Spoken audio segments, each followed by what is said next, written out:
I hope you're having a beautiful Friday.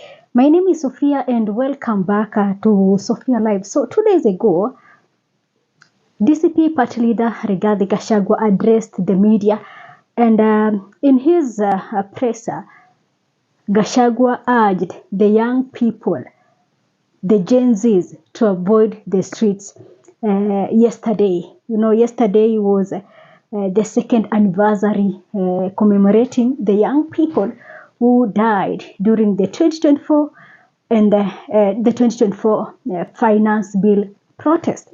So Rigathi Gachagua urged the young people not to go to the street because, according to his words, the state was planning to unleash goons and rogue officers on them.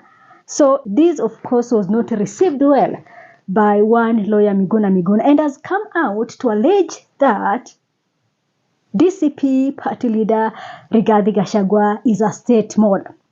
So this is what Miguna has shared on X, and it says, Rigathi Gachagua has been a state mall since 1980s. When revolutionary students at the University of Nairobi organized themselves, got elected to lead SONU, and started organizing an ideologically driven resistance to the KANU/Moi tyrannical regime in 1986-1987, Rigathi Gachagua fled to State House, Kenya, cried to Moi, and begged to be funded in order to fight the communists who have taken over the university. He was paid and assigned a few special branch boys and girls with directives to infiltrate, disrupt, and report on the SONU radicals. One of his lieutenants was William Ruto, who was then pretending to be a born-again member of the University of Nairobi Christian Union. In other words, Rigathi's attempts to undermine popular movements and organized resistance to the repressive regimes didn't begin yesterday when he called on the Gen Zs to stay home and avoid protest. He started those dubious anti-people antics under Moi's dictatorship in the 1980s. Rigathi's agenda is identical to Ruto'S. They want to normalize and institutionalize repression, tyranny, tribalism, corruption, and abuse of power. They have done that since 1986. This is Miguna's X post in regards to Rigathi Gachagua's press statement. What do you think about this? What do you think about Rigathi's message urging the young people to avoid street and to stay at home? How did you receive this message from Rigathi Gachagua? I would really want to hear from you. If, sometimes, these leaders are not perfect. They're not perfect. I know there's someone who is a big supporter of Rigathi Gachagua but was against that. I know there's someone who outside there who is Rigathi Gachagua's supporter, and he was and he supports what Rigathi Gachagua did. So where do you think that Gachagua was right to call off the protest? Do you think that was the best move as far as rejecting Ruto'S tyrannical leadership is concerned? What do you think about that? Personally, and this I'll have to be sincere with you people. Sometimes the answer we want is the streets. The answer we want, that Ruto must go. Sometimes maybe the ballot might not be the answer to that. Maybe the streets might be the answer to that, or might be the solution to that. To me, I think that Rigathi Gachagua was not right. Don't take it like I'm against him in totality. No, I think that was not the right thing to do, simply because the protest that was to be, or the protest that happened yesterday, it was meant to be a peaceful one. It was going to involve it was about the parents and the human rights activists just marching to the parliament buildings, lay flower and pray and go home. That was the previous plans. It was just meant to be like that.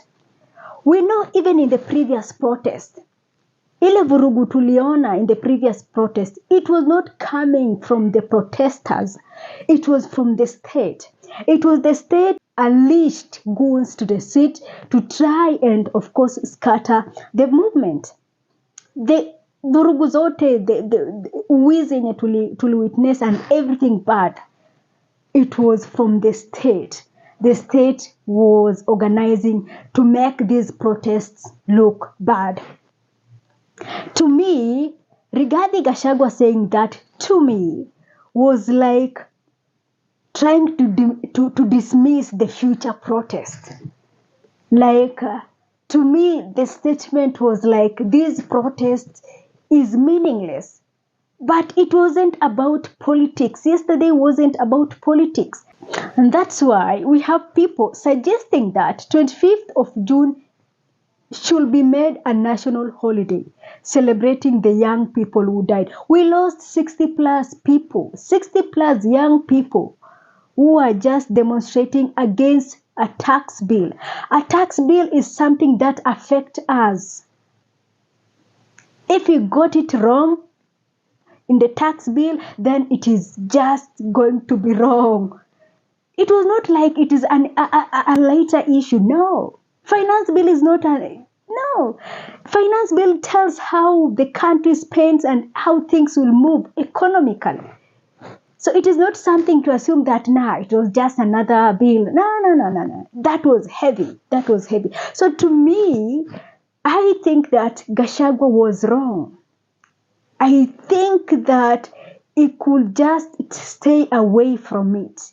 Let it be handled, because this is not a politician kind of movement. And that's why the likes of Edwin Sifuna have chose to stay away from it, because it was not about politicians. It was about people who lost their kids, their children, their friends, their loved ones and all that. It was meant to be them remembering and reminding the regime that what you did was bad. It was simply to be a simple one and a peaceful one.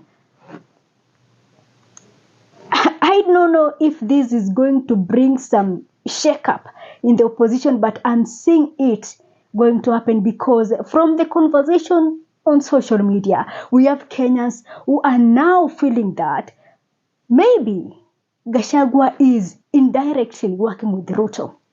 That statement from Gachagua has unleashed something new amongst the opposition supporters, and there is some growing division amongst the opposition supporters, because they feel like these politicians are just playing us.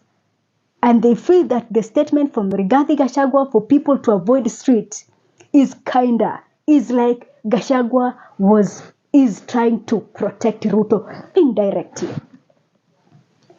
So I don't know how it is going to pick from that, but I think that, if you ask me, I think that politicians wangefaa tu avoid about yesterday, because it was not about them. It was not about them. It was about the 60 plus people whom we lost.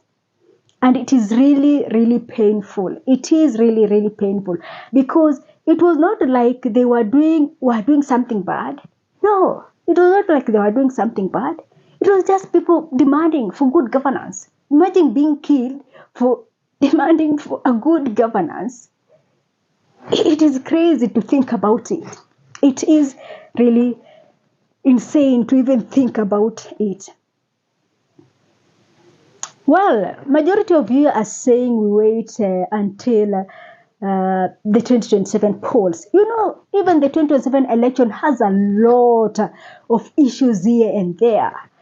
Starting with the IBC, starting with the polling stations. There is a lot that is going on in our country, that we have a section of Kenyans who believe that the 2027 polls will not give us the results that Kenyans want. That, as always, the institution mandated to oversee the election, talking about the IBC, will just play along with the politicians' game, because these were people who were appointed by politicians. So they'll try to protect their masters.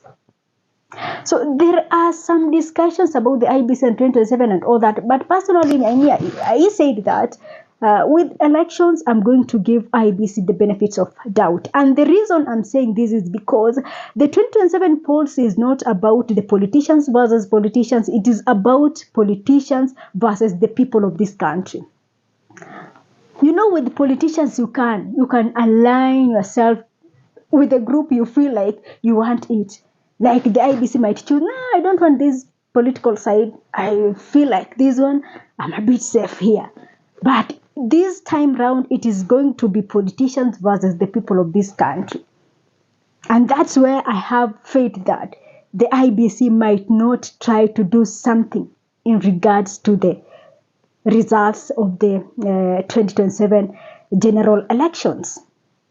Let's see how this is going to, but from the look of things, it is not looking good with the opposition side, because it seems some people, there is some mistrust amongst these people. Someone saying this, don't go to the seat. Others, like Gachagua was, don't go to the seat. Yesterday we saw Orengo. So you can tell that there is something going on. Or rather, these people don't speak same language, or they disagree on some other things. Maybe that is the case. Maybe for Orengo feels like now, Gachagua telling people to avoid seats is not the right thing. Let me go and show him that we cannot avoid seats. So I don't know if it was kind of a new fight and everything, but to me, I'm not going to say that Gachagua is working with Ruto, but personally, I feel like it was wrong for him to make that statement. He could just avoid it the same way I've seen the likes of Kina Sifuna avoided it altogether and let people do their thing. It was going to be because the previous conversations about the 25th of June was about a peaceful protest and reminding Ruto that we will never forget what you did to the young people of this country. It was just meant to be a peaceful one. Let's see how this is going to take shape from here. But I feel like if we are not going to be very, very careful, especially the opposition team, we might give this man another second chance. I'm afraid that might happen. From the look of things and how we are organizing ourselves and how we are, it is not looking good at all. So allow me to end this video here for today. Thanks for watching. This is Sophia Live.